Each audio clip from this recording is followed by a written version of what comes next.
Eu fiquei extremamente honrado com o convite, com a oportunidade de tomar lugar e tomar um pouco do tempo de vocês nessa noite de hoje, para falar de um tema tão importante quanto a democracia. A democracia, muitas vezes, ela acaba recebendo, pelo menos a palavra, acaba recebendo sentidos muito diversos, usos muito diversos, acaba muitas vezes soando até como um termo um tanto desgastado e que precisa ser resgatado lá nas suas origens, para que a gente consiga obter uma informação melhor e julgar a pergunta que nos foi lançada ao final da excelente palestra do professor Políbio, sobre o fato, sobre a dúvida de se de fato vivemos ou não no Brasil uma democracia, se nós vivemos ou não um Estado de Direito. Podermos estar aqui sem vinculações partidárias, sem pautas ocultas, mas por patriotismo, por vontade de construir um Brasil melhor, para falar a verdade para pessoas interessadas e que vão fazer essa mensagem se multiplicar e chegar a muita gente no país, para qualificar o debate político, para qualificar a formação cultural e política das pessoas que participam das discussões político-partidárias no Brasil, é uma grande oportunidade, eu estou extremamente honrado. Então, parabéns pela iniciativa e muito obrigado pela oportunidade. Então, a pergunta que nunca quer calar é: nós vivemos no Brasil uma democracia? Nós vivemos, de fato, em um regime democrático? Para que a gente possa responder a essa pergunta e para que a gente possa tratar com propriedade, com autoridade a respeito desse tema, nós precisamos voltar às origens do termo e às origens da democracia, com suas pré-condições, com suas contradições, com suas dificuldades, e fazendo esse enfrentamento e fazendo essa análise cuidadosa, nós poderemos começar a avançar no enfrentamento dessa dúvida. Se o Brasil é ou não uma democracia, se nós, de fato, vivemos um regime de governo do povo, pelo povo e para o povo, ou não.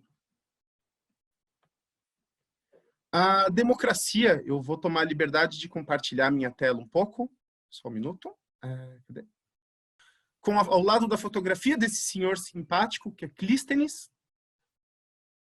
que é tido por muitos como o criador ou o fundador da democracia ateniense, nós podemos ler que, isso até já é de conhecimento comum, democracia significa governo do povo, a origem vem do século V a.C., e a ideia da democracia era a de que o governo da cidade, o governo do Estado, estamos falando da Grécia Antiga, em que as cidades, cada uma mantinha seu próprio governo, deveria ser realizado pelos próprios cidadãos. Então, a partir de uma ampliação daquilo que seria a Assembleia dos Cidadãos, em poderes, em possibilidades de intervenção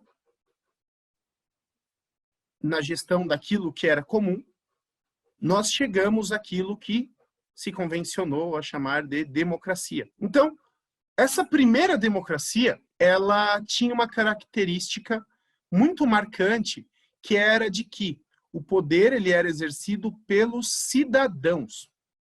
O povo, ou seja, aquelas pessoas que de fato detinham o poder e que poderiam participar das discussões e da gestão da cidade, eram aquelas pessoas dotadas de cidadania, que eram homens maiores de 20 anos, proprietários de terra e que fossem considerados capazes de lutar e defender a cidade.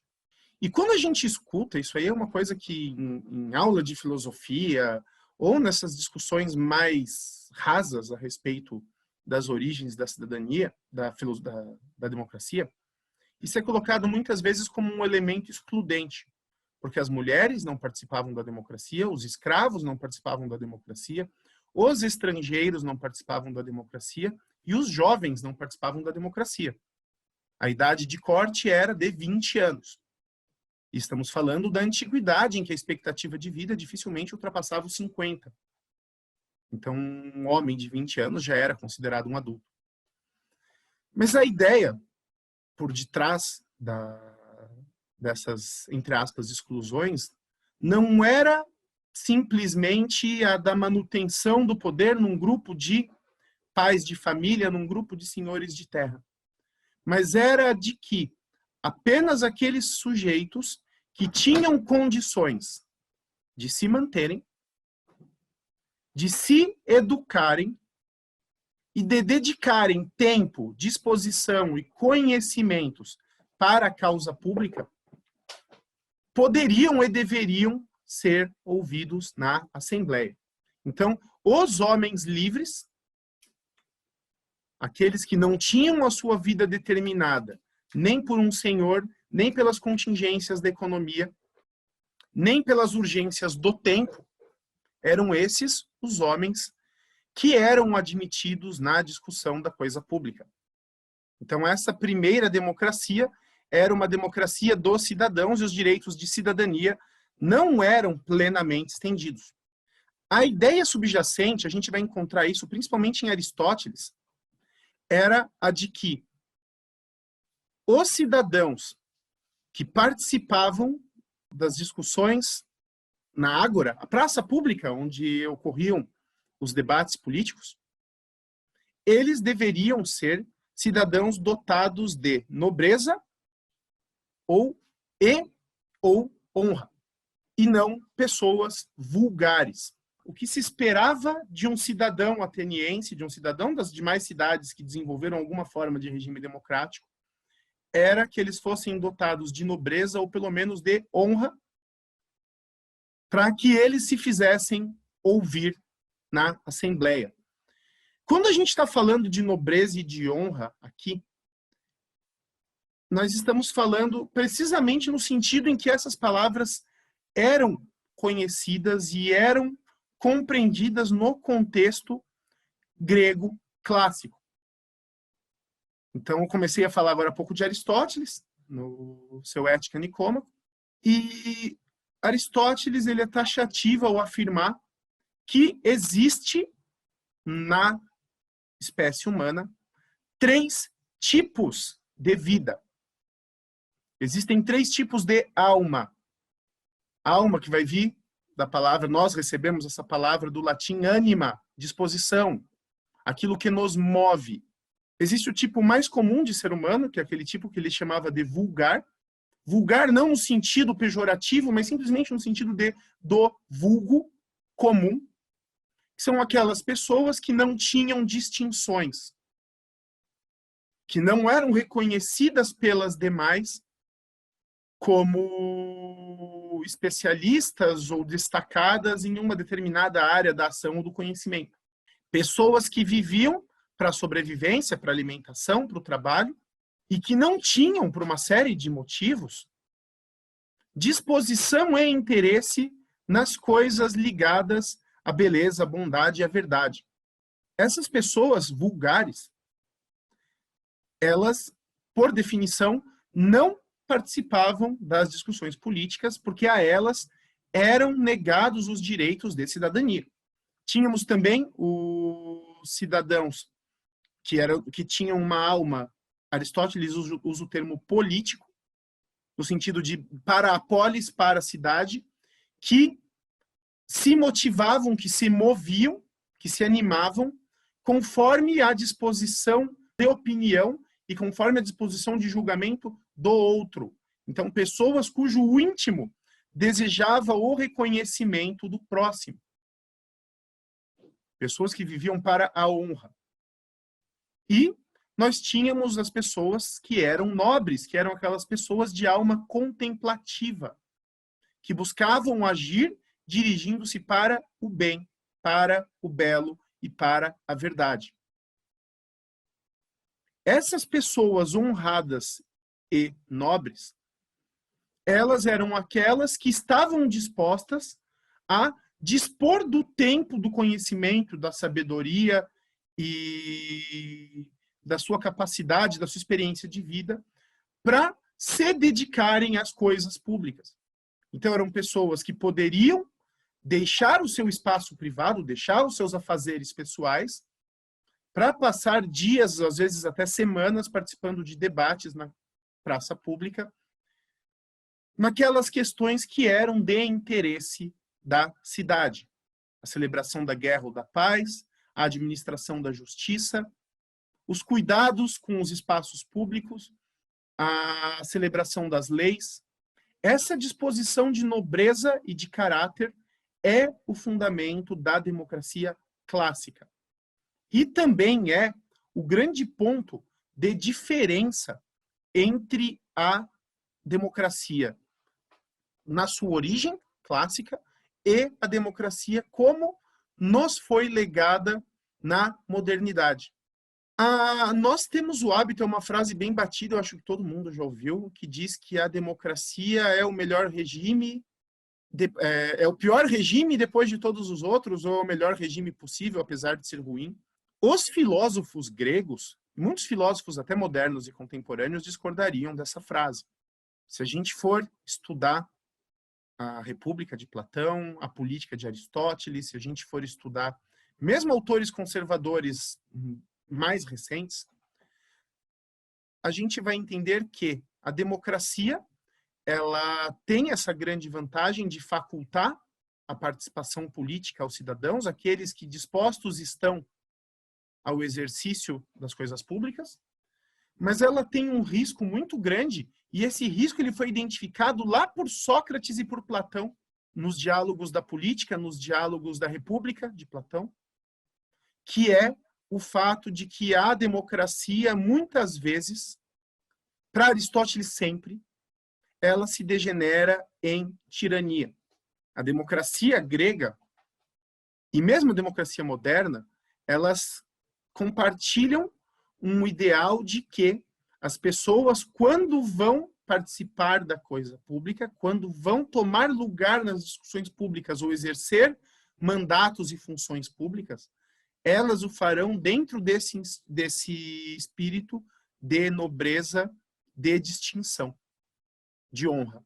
Essa aposta naquilo que há de melhor no ser humano é, ao mesmo tempo, aquilo que há de melhor e aquilo que há de pior no regime democrático.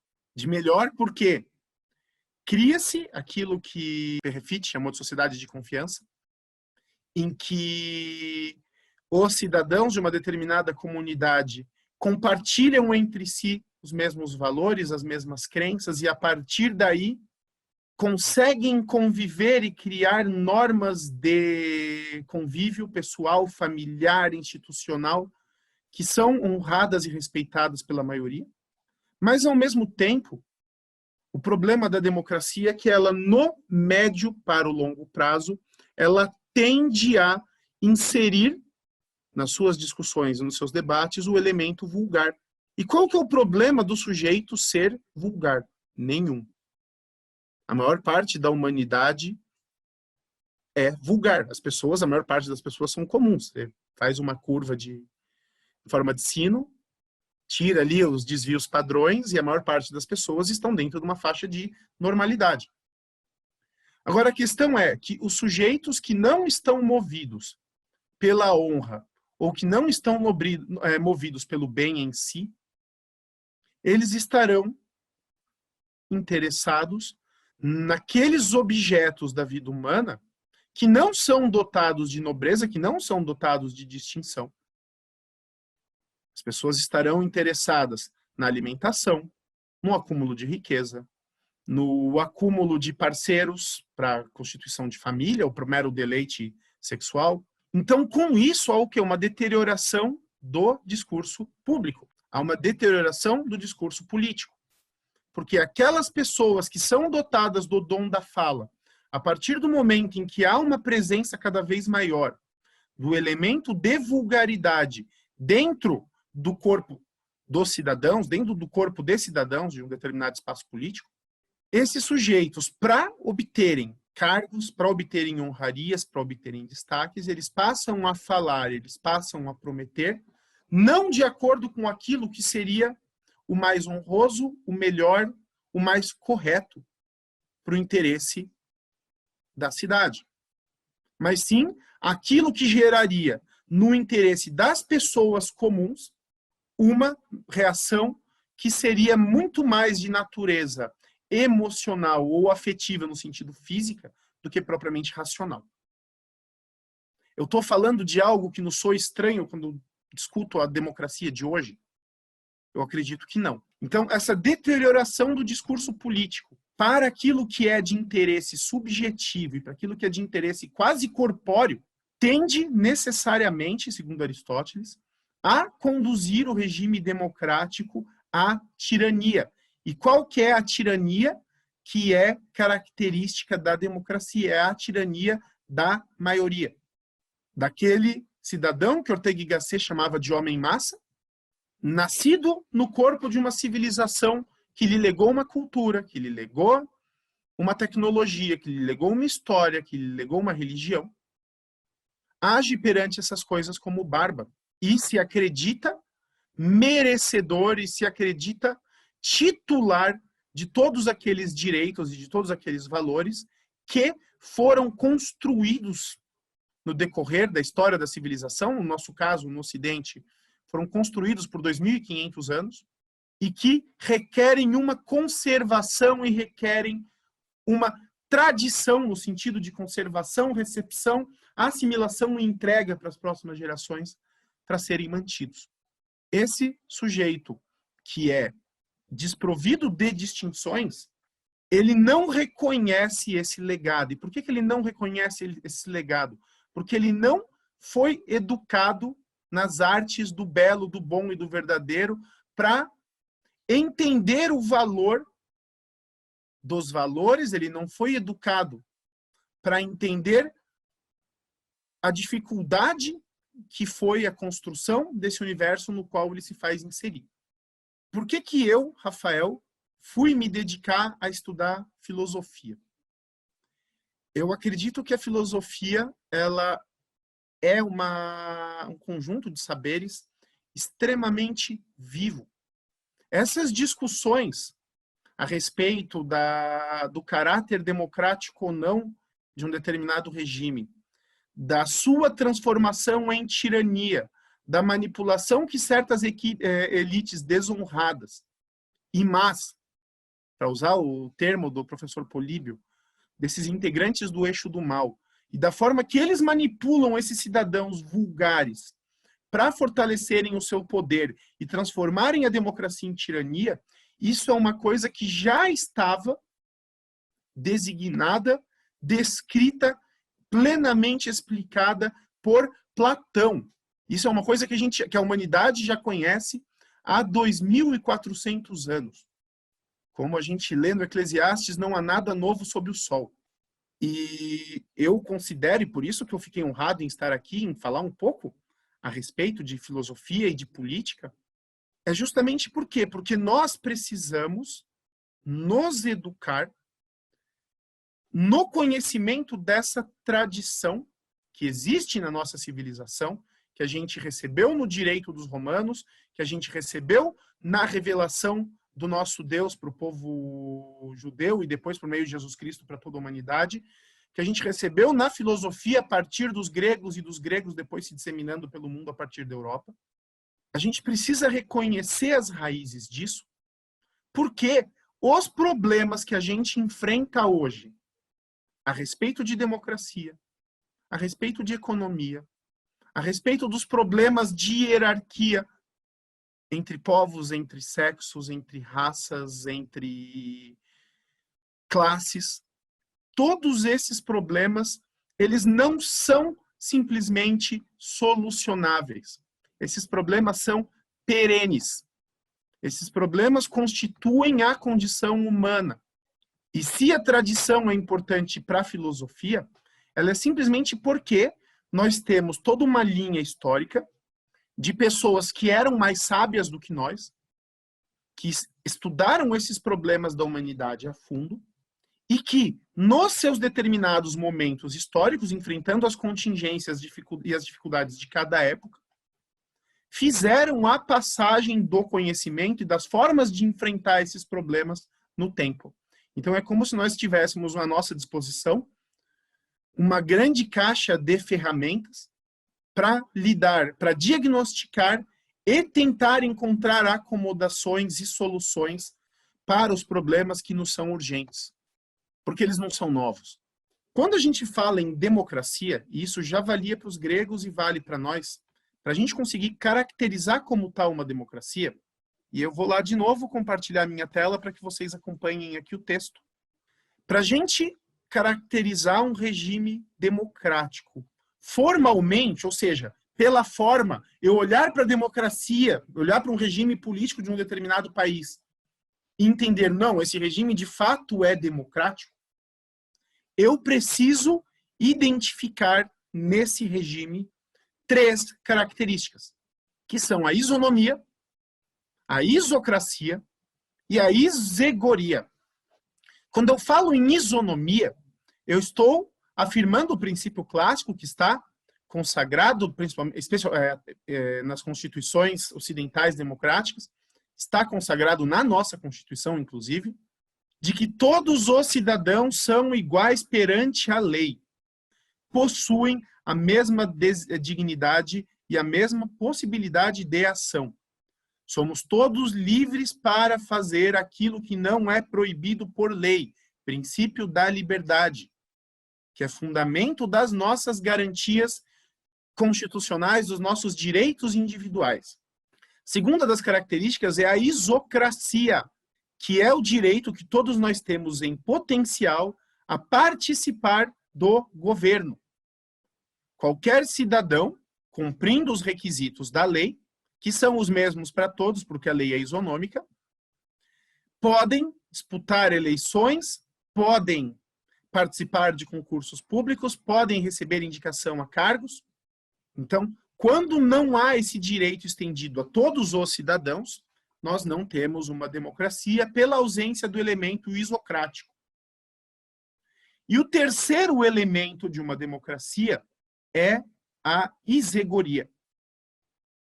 Isegoria significa que todos têm direito a expor suas opiniões.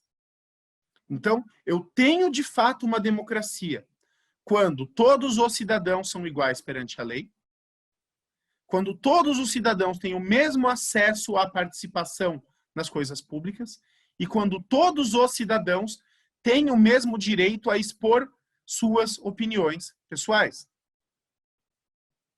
Na ausência de qualquer um desses elementos, nós temos tirania e não democracia.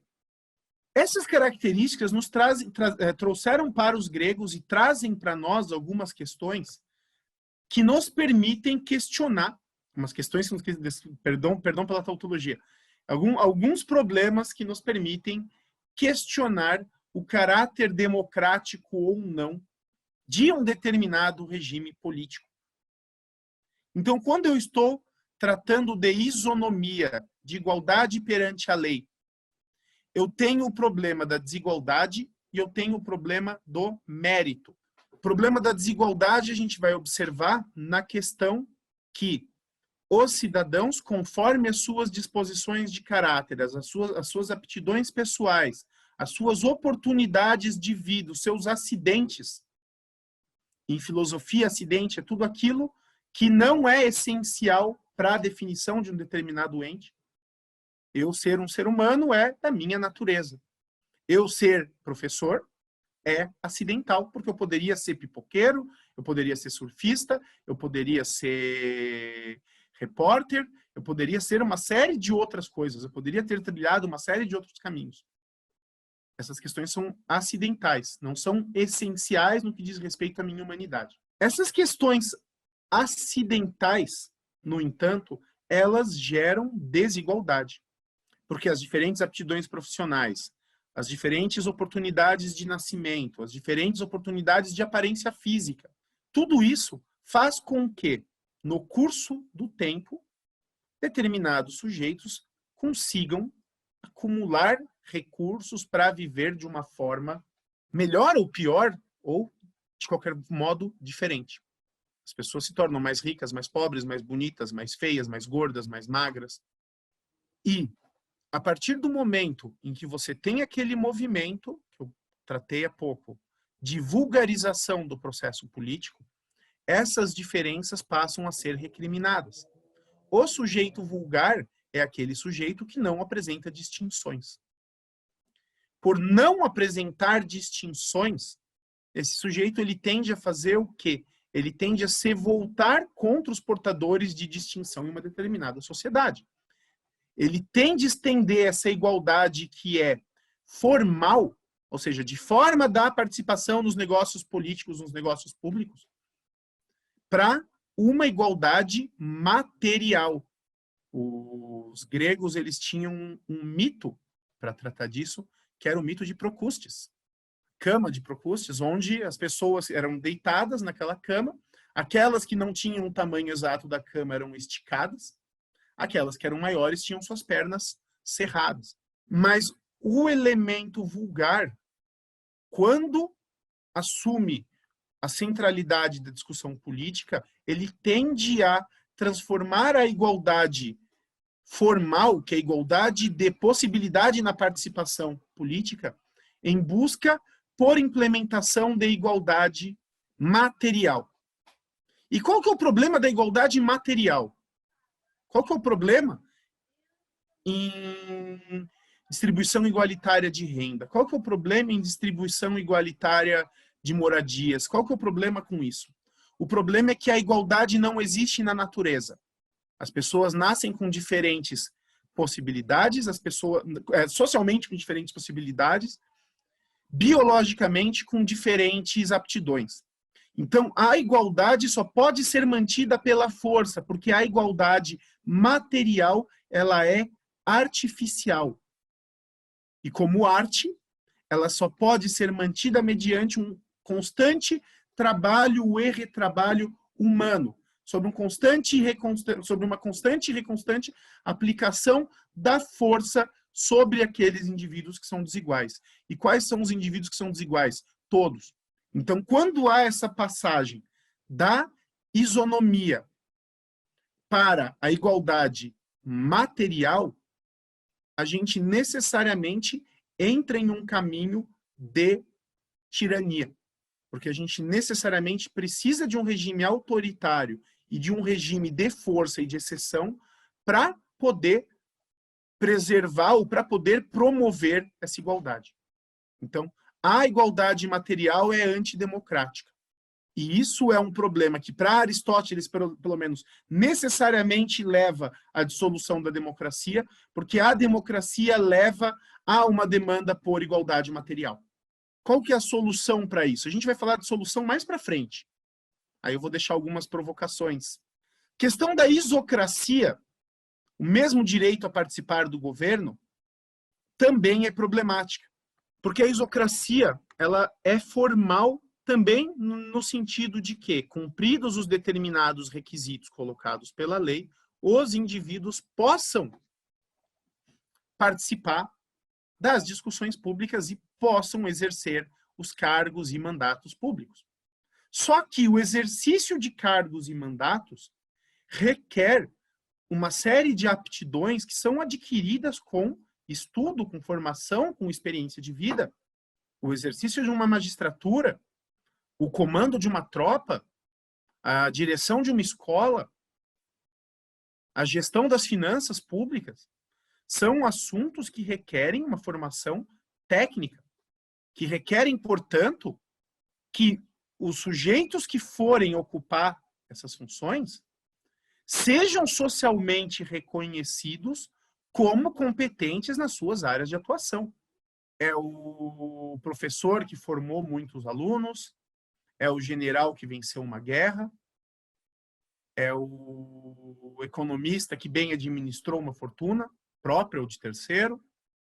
Então, a isocracia, ela serve como ferramenta para quê? Para que a sociedade tenha condições para, analisando aqueles que se apresentam no espaço público e que pleiteiam cargos públicos, que têm a nobreza e o desprendimento de deixar os seus afazeres pessoais para se dedicar àquilo que é de interesse comum, dentre essas pessoas, escolher aquela que demonstra as maiores aptidões. Não se trata de uma tecnocracia, mas sim do reconhecimento de uma sociedade que vai honrar, respeitar e elevar os seus melhores membros às posições de mando, para que esses cidadãos, aplicando os seus conhecimentos, aplicando as suas experiências, transformem essa sociedade em um lugar melhor.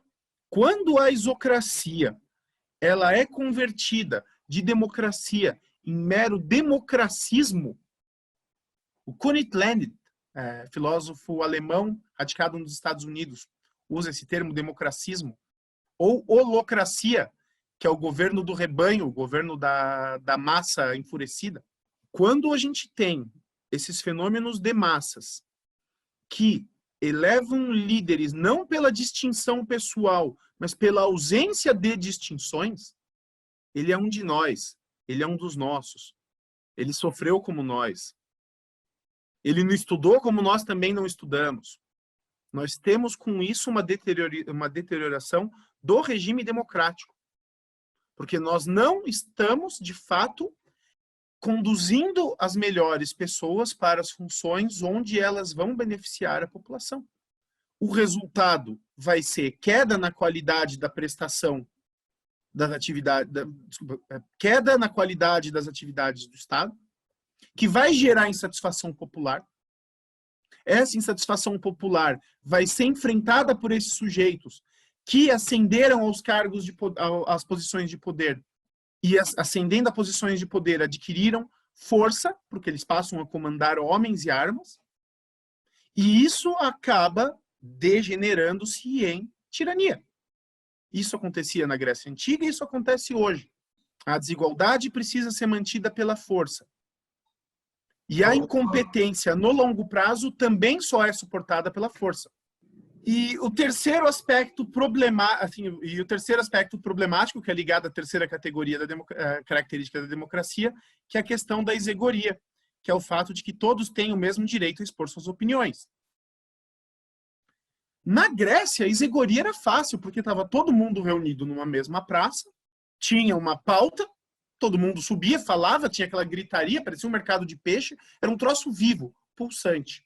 Quando a gente passa para a democracia contemporânea, em que há a necessidade de um regime representativo, porque não tem praça que contemple 130 milhões de cidadãos, se a gente for dar o exemplo do Brasil, e que há a necessidade de que essa fala passe por intermediários, ela passe a ser mediada, vai surgir o problema de que quem controla os meios de expressão vai acabar controlando as possibilidades de discurso para os eleitores, para as massas.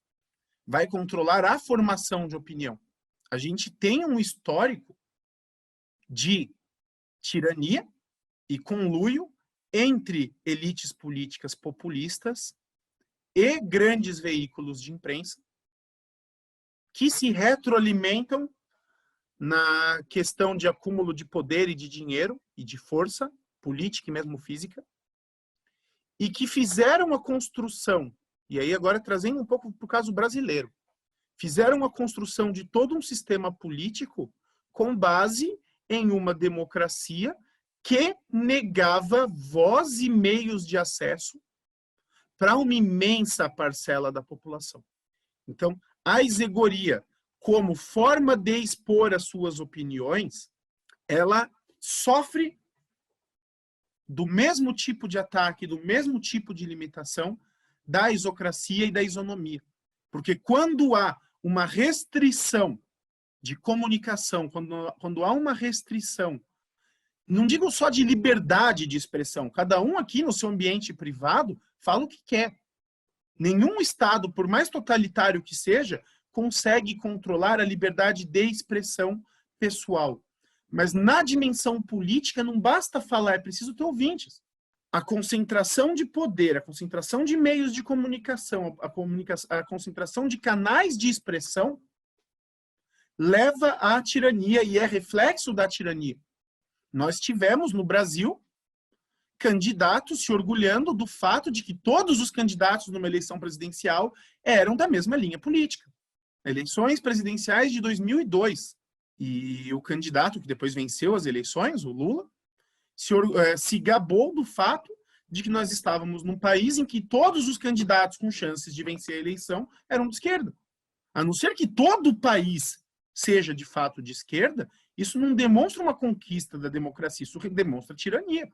Porque uma parcela enorme da população simplesmente se viu aleijada da representatividade política. Se viu excluída da Ágora e teve que referendar o resultado de uma eleição que era altamente tirânica e altamente excludente. A semente da quase tirania que nós fomos submetidos e que ainda estamos enfrentando, como bem falou o professor Políbio, elas já estavam lançadas no primeiro dia do regime do PT.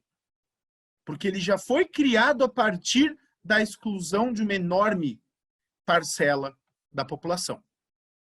Então, se não há meios para expressar uma opinião política, não há liberdade de expressão de fato. E por que que o eixo do mal, eu adorei essa expressão, por que que o eixo do mal se ressente tanto com o livre uso da internet? Por um motivo muito simples, porque até antes da popularização da internet, até antes da disseminação das redes sociais, do barateamento dos smartphones, do fato de que todos nós hoje conseguimos trocar informação de forma direta, peer-to-peer, ponto a ponto, a comunicação política pública passava por um regime de curadoria exercido pelos grandes veículos de imprensa. Não entrava para as discussões públicas nenhuma posição que estivesse fora do consenso dos tiranos que subverteram a democracia. Isso não é só no Brasil. E essa gente não aceita que eles perderam o monopólio da fala. Nos Estados Unidos, eles taxaram essa resistência por deploráveis. Aí nós somos fascistas, deploráveis, assassinos, nazistas, tudo para nos desqualificar. Enquanto o sistema, por um lado, trabalha na desqualificação, por outro lado, essa liberdade de informação, essa liberdade que a gente tem de estar aqui, perante pessoas inteligentes, que são formadoras de opinião, que têm seguidores, que têm alunos, que têm leitores, e de discutir conservadorismo e de discutir política sem passar pelo filtro da academia e da imprensa, eles odeiam isso. E por mais que eles se batam e se debatam, eles podem censurar, eles podem talvez prender alguém, tem essa palhaçada de fake news aí, mas esse é um caminho sem volta. Então, nós estamos começando, e isso é um enfrentamento, isso é uma luta, porque essa tirania que a gente enfrenta, ela não foi construída em um dia. Os comunistas no Brasil, com seus aliados que se dizem social-democratas e com as nossas elites patrimonialistas tradicionais, citando ali o Raimundo Faro, essa gente está, os comunistas há 50 anos, se plantando nas posições de poder em que eles se plantaram. E as elites patrimonialistas são praticamente cofundadoras do país.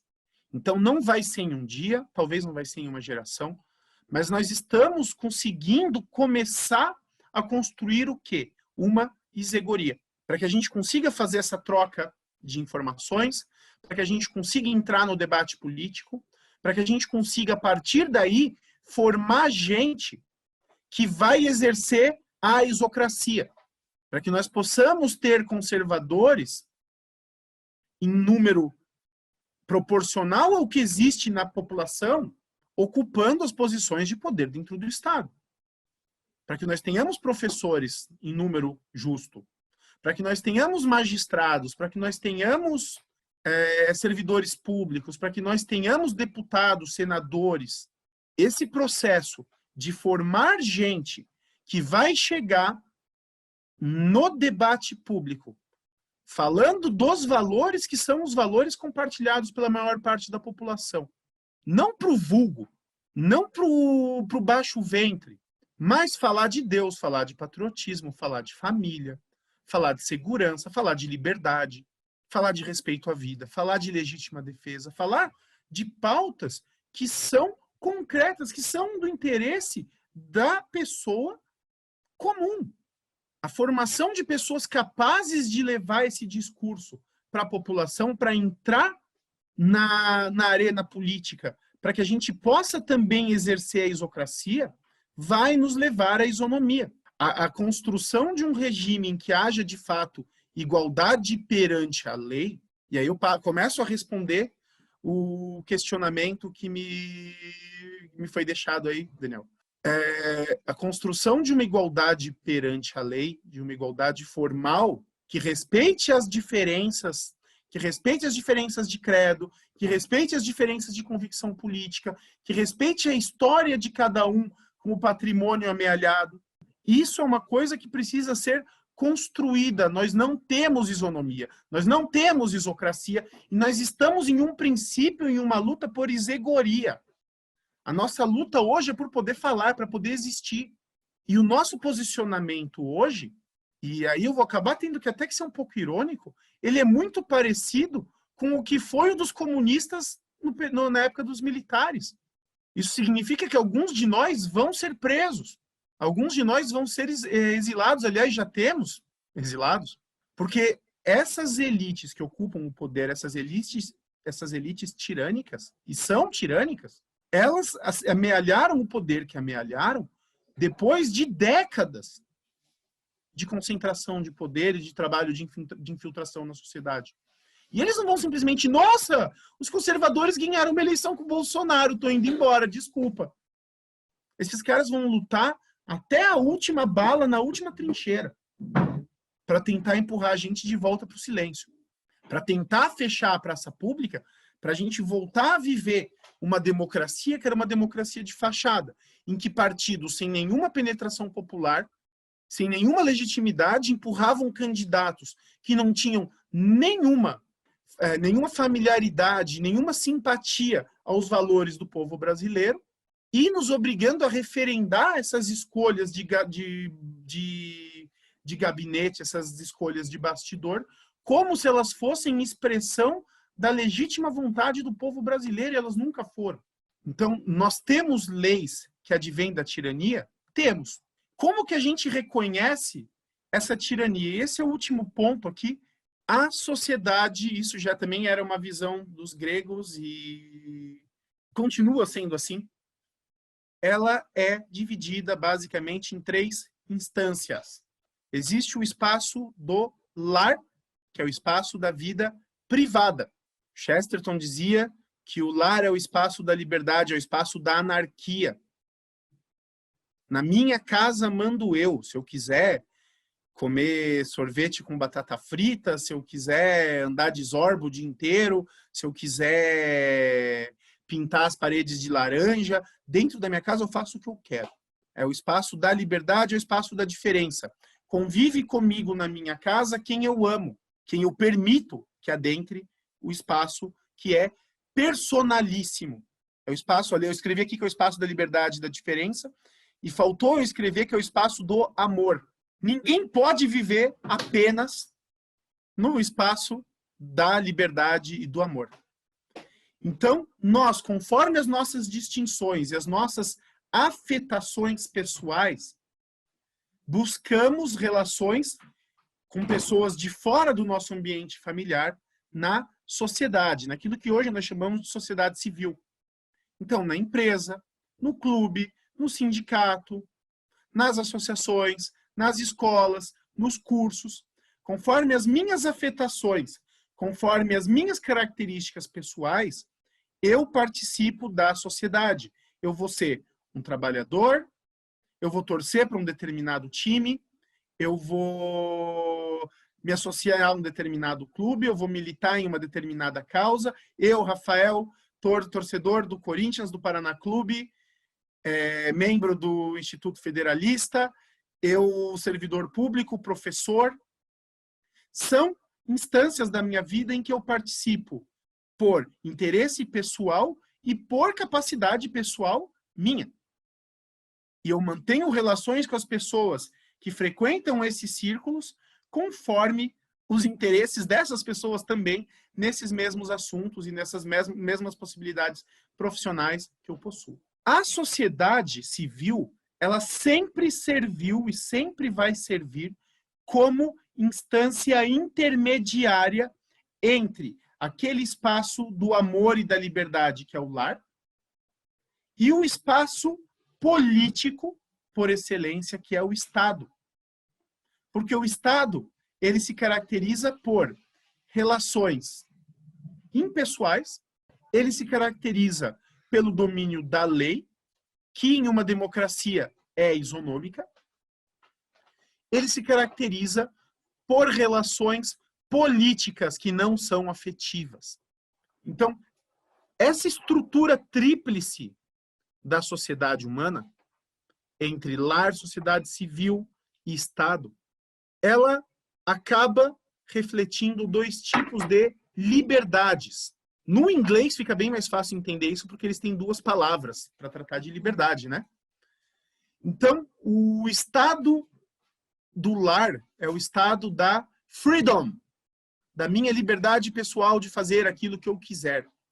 A política, como espectro oposto ao espaço do lar, que é o espaço do convívio com o diferente, do convívio com aquele sujeito com o qual eu não guardo afinidade, do convívio com aquele sujeito que eu não conheço e não quero conhecer. É o espaço da liberty, da liberdade civil garantida em lei, onde os cidadãos, reunidos em assembleia, decidem quais são as normas de convívio para que eu possa exercer a minha vida privada da melhor maneira possível, para que eu possa participar da sociedade da melhor maneira possível. E eu, por meio da minha vida na sociedade, me destacando enquanto trabalhador, enquanto professor, enquanto militar, enquanto sindicalista, eu vou aparecer na sociedade. Esse fenômeno do aparecimento, ele é narrado pela Hannah Arendt, filósofa judia alemã. E eu aparecendo na sociedade, eu me torno elegível para os cargos de Estado. Como que eu reconheço que eu estou vivendo uma tirania? E aí eu vou responder a pergunta para vocês. Na verdade, eu vou dar os elementos, me baseando em Sócrates e em Aristóteles, em Platão e Aristóteles, como a gente viu até aqui, e agora em Hannah Arendt, para que vocês respondam para vocês mesmos se nós vivemos uma democracia. Em uma tirania, há dois movimentos que são complementares e paralelos. Em primeiro lugar, há uma tentativa exacerbada de legislação pública e de controle público do espaço do lar. Então, o lar, que é um espaço de liberdade, que é o espaço onde eu e aquelas pessoas que são por mim amadas vivemos da forma que achamos melhor. A partir do momento em que há um movimento por parte dos ocupantes dos cargos de poder e das posições de poder, de formação de opinião pública, para regular a vida privada, nós estamos nos afastando da democracia, estamos nos aproximando da tirania. Quando a gente tem um Estado que passa a querer regulamentar nos mínimos detalhes a união entre os sexos, a criação dos filhos, o porte ou não, a possibilidade ou não de meios de defesa daquele espaço do lar, que é um espaço privado, nós não estamos falando de democracia. Ao mesmo tempo que há esse ataque ao espaço privado, há o quê? Um ataque às instâncias intermediárias entre indivíduo e Estado. Há uma tentativa de cooptação ou destruição daquilo que a gente chama por sociedade civil. Eu não sei se vocês já tiveram a oportunidade, o desprazer, de conversar com um ideólogo radical, um comunista que seja. É aquele sujeito para quem tudo aquilo que não é o partido ou o Estado não presta. Você é católico? Eu sou católico. Ah, a igreja é alienação. Você curte futebol? Ah, futebol é alienação. Ah, você é sindicalizado? O teu sindicato é da CUT? Não. Ah, é pelego. Você assiste filme? Ah, é distração. Que autor que você estuda? Ah, é alienação. Tudo aquilo que não é Estado ou partido é alienação, é fascismo, é racismo, tem que ser queimado, tem que ser eliminado. Tudo aquilo da sociedade que não é partido e que não é o Estado dominado pela oligarquia é errado, é imoral, é alienante. Então, ao mesmo tempo, você fomenta a divisão dentro do lar e destrói a sociedade civil. Por que isso acontece? Porque quando você destrói a instância do lar, o indivíduo não é livre. Lembram que eu falei lá dos gregos? Que o cidadão era o indivíduo livre, que podia se dedicar às coisas públicas? O indivíduo que é destruído desde dentro do lar, ele não tem condições para participar da sociedade civil. Ele não tem liberdade para deixar a instância da vida privada dele para ir para a rua, para ir para a praça, para ir para o partido político, para fazer uma campanha, para organizar um evento. Ele não tem. E, ao mesmo tempo, você toma todos os espaços da sociedade, imprensa, sindicatos, escolas, clubes, e transforma tudo em extensão do partido. E aquilo que não for controlável, você ou infiltra ou destrói, ou proíbe, ou criminaliza. Você transforma povo em massa. Esse é um fenômeno muito da nossa democracia de massas, da democracia moderna. Os regimes democráticos sufragistas atuais, porque hoje muita gente entende democracia por simplesmente botar um voto na urna. Os regimes democráticos atuais, eles são basicamente democracias de massas. E o que é uma massa? É o conjunto dos indivíduos que não possuem distinção nenhuma. Quem que não é massa? É aquele sujeito que sabe quem é, que sabe quais são seus valores, que sabe no que acredita, que tem uma finalidade, eu falei de alma, né? Que tem uma ânima voltada para a honra, para o bem-estar próprio e da própria família, ou para bem, verdade e bondade, que são os 3 atributos da divindade.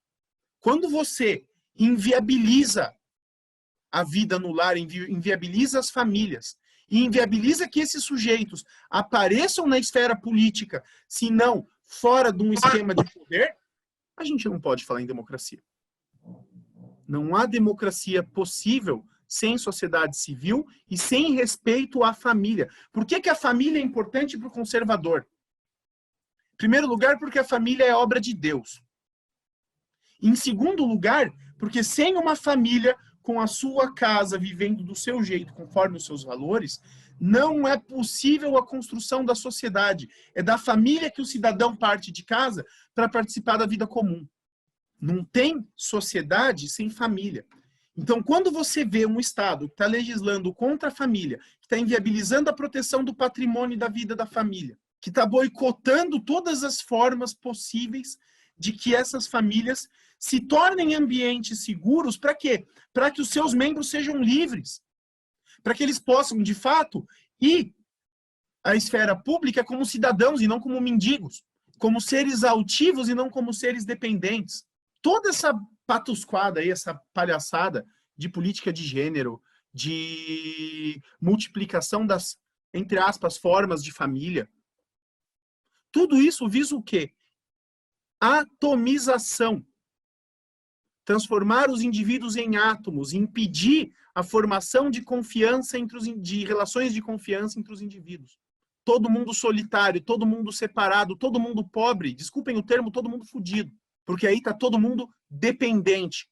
Aí o cenário ideal é uma eleição onde você vai ter um monte de oligarca prometendo o quê?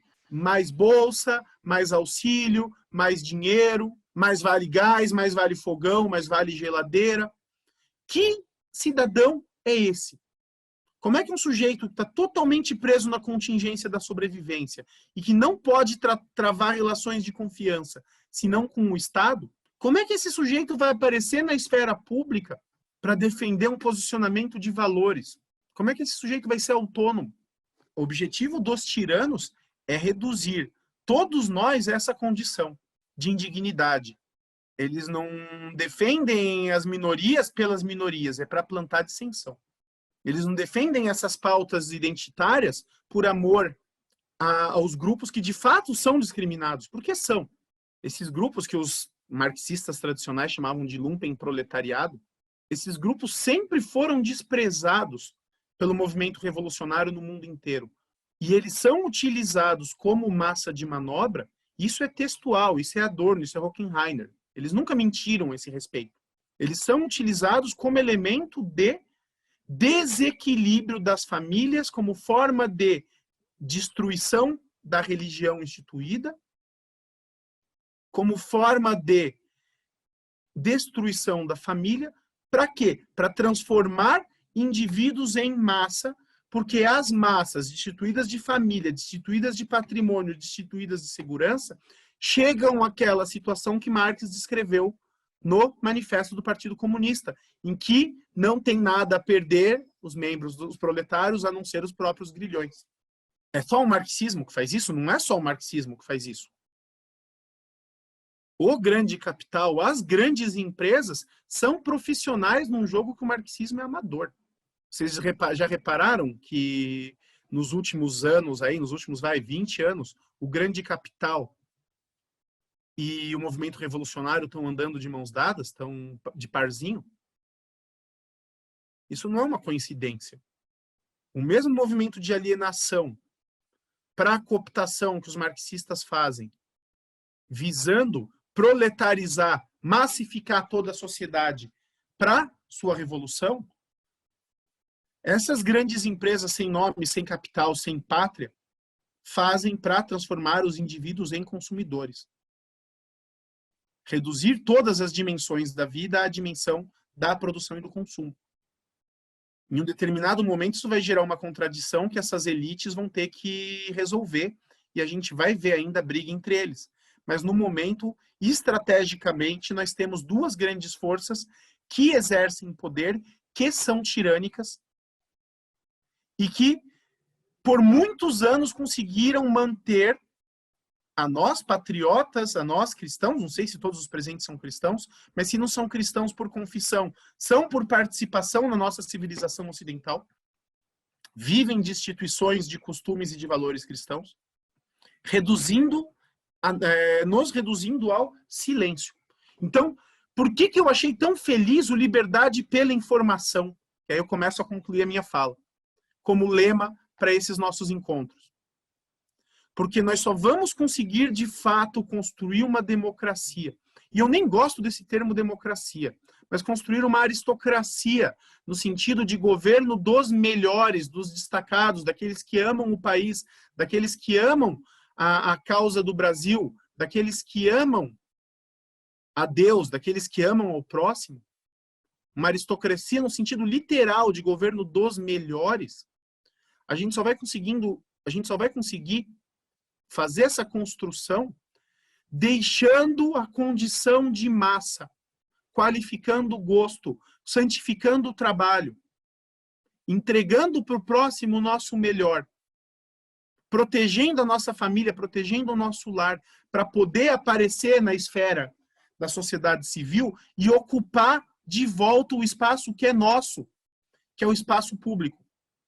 A igualdade material, a igualdade dos socialistas, ou a igualdade do consumidor, de viver para um salário para consumir, para ganhar um salário para consumir, essa igualdade abjeta, ela só é construída por meio do uso constante e incessante da força. No longo prazo, eles perdem. E eles sabem disso. As nossas elites hoje estão desalinhadas.